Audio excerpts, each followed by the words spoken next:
The Ummah is facing real challenges.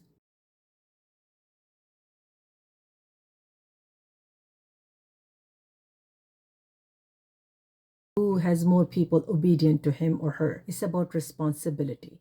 This is the moment of leadership. Today, our Ummah needs the leaders who see the solutions and not the crisis alone. We all know the crisis. We all know the issues, challenges faced by our Ummah. We need leaders to show us the solutions with a complete roadmap that was shown by Prophet Muhammad ﷺ with the divine guidance. Muslim leader is not loud. They show character.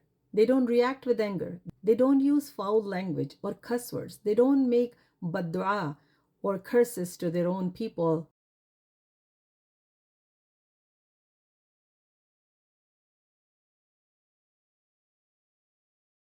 Real change, and with real happening change right in front of other people. Today, the Ummah does not need more debaters, more critiques. It needs builders. Shows the real character of Islam before they leadership speak about begins with you, your character, your sacrifice, your compassion. The challenges our Ummah is facing today demand leadership rooted in vision, character, and responsibility. A leadership that is based on vision and the true legacy of our beloved Prophet Muhammad sallallahu alaihi wasallam.